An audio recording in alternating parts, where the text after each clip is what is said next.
एक सोचने वाली बात है, क्या अल्लाह ताली ने अपने प्यारे नबी को नमाज का कोई ऐसा इज्र बताया हो जिसका हमें इल्म न हो? इसीलिए उन्होंने नमाज कायम करने पर बार बार सोच फरमाया, क्या नबी करीम मोहम्मद दिन में 50 नमाजें पढ़नी होते, इसी में सोना, खाना, काम, घर और बाहर के तमाम मामलात भी संभालने होते। अस्सलाम वालेकुम नाज़रीन, हुजूर मोहम्मद सल्लल्लाहु अलैहि वसल्लम के बारे में आपने बहुत से अच्छे और प्यारे वाक़यात और अहादीस सुनी होगी, मगर जो आज मैं आपको बताने जा रहा हूँ शायद आप में से बहुत से लोग इन बातों से नावाकिफ हों। तो चलिए बगैर किसी रुकावट के आज की वीडियो का आगाज करते हैं। हमारे चैनल पाक इस्लामी टून्स में एक बार फिर से खुश आमदीद। दोस्तों, आपके और मेरे प्यारे नबी मोहम्मद सल्लल्लाहु अलैहि वसल्लम जब अल्लाह ताली से हम कलाम हुए तो अल्लाह ने खुश होकर उन्हें 5 नमाजों का तहफा दिया। सोचें, क्या होता अगर आपको दिन में 50 नमाजें पढ़नी होते, इसी में सोना, खाना, काम, घर और बाहर के तमाम मामलात भी संभालने होते। ये तकरीबन नामुमकिन था। इसीलिए हमारे आका सल्लल्लाहु अलैहि वसल्लम ने अल्लाह ताली से सिर्फ 5 नमाजों का तहफा ले लिया ताकि उनकी अमन सुकून के साथ अपने तमाम काम भी कर सके और नमाज भी अदा करे। कुरान मजीद में जिस इबादत को सबसे ज्यादा अदा करने का हुक्म दिया गया है वो सलवा यानी नमाज है। आप सल्लल्लाहु अलैहि वसल्लम ने विसाल से पहले ये वसीयत फरमाई कि नमाज कायम करते रहना और लोगों के साथ अच्छा सलूक करना, और आपने ये अल्फाज कई बार दोहराए। एक सोचने वाली बात है, क्या अल्लाह ताली ने अपने प्यारे नबी को नमाज का कोई ऐसा इज्र बताया हो जिसका हमें इल्म ना हो? इसीलिए उन्होंने नमाज कायम करने पर बार बार जोर फरमाया। नबी करीम मोहम्मद सल्लल्लाहु अलैहि वसल्लम के ऐलान नबूत से पहले का वाकया है कि आप सल्लल्लाहु अलैहि वसल्लम का किसी शख्स के साथ मुआमला हुआ और आपस में ये तय हुआ कि फिलां जगह पर कुल मुलाकात करेंगे। दिन, जगह और वक्त सब तय हो गया। जब मुकर्रर वक्त आया तो नबी करीम सल्लल्लाहु अलैहि वसल्लम इस जगह पर पहुंच गए, मगर वो शख्स जिससे वादा किया गया था वहां नहीं आया। इंतजार करते हुए कई घंटे गुजर गए मगर वो शख्स न आया। रिवायत में आता है कि 3 दिन तक नबी करीम सल्लल्लाहु अलैहि वसल्लम इस शख्स का इंतजार करते रहे। आप सिर्फ जरूरत के लिए घर जाते और दोबारा इसी जगह आ जाते।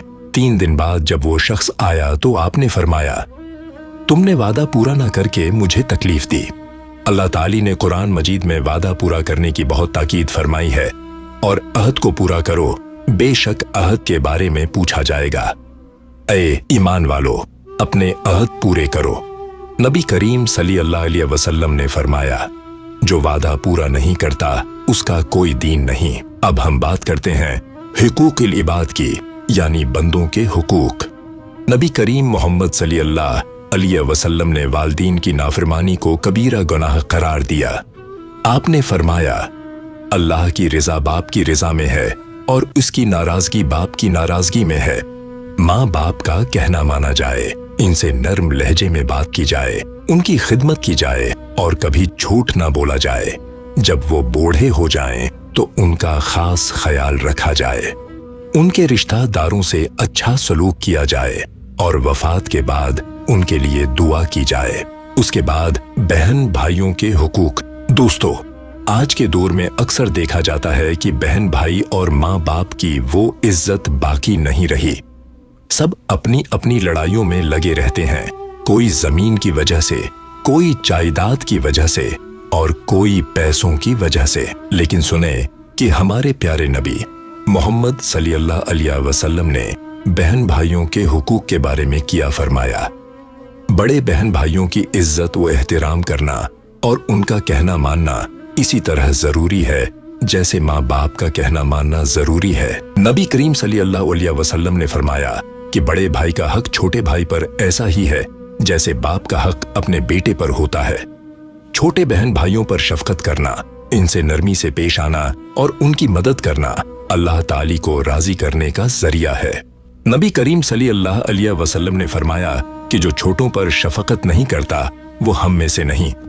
अगर बहन भाइयों से किसी बात पर नाराज हो जाएं तो जल्दी सुलह कर लेनी चाहिए, क्योंकि 3 दिन से ज्यादा नाराज रहना अल्लाह ताली को पसंद नहीं। दोस्तों, आज की वीडियो में हमने प्यारे नबी मोहम्मद सल्लल्लाहु अलैहि वसल्लम की नसीहतों के बारे में बात की, जो कि 2 अहम चीजों पर मुश्तमिल थीं। एक नमाज और दूसरी हुकूक अल इबाद यानी बंदों के हुकूक। इंशाअल्लाह इसका दूसरा पार्ट में तब अपलोड करूंगा जब आप कमेंट्स में बताएंगे कि आपको ये वीडियो कैसी लगी और क्या आप नेक्स्ट पार्ट चाहते हैं। अगर आपको नबी करीम सल्लल्लाहु अलैहि वसल्लम की ये नसीहतें अच्छी लगी हों और आपका दिल चाहता हो कि आप इन पर अमल करें, तो अभी वजू करें, नमाज के लिए खड़े हों और अल्लाह ताली से दुआ करें। अल्लाह आपको जरूर इज्र अता फरमाएगा। हमारे चैनल को सब्सक्राइब जरूर करें, वीडियो को लाइक करें, कमेंट करें और अपने दोस्तों के साथ शेयर भी करें।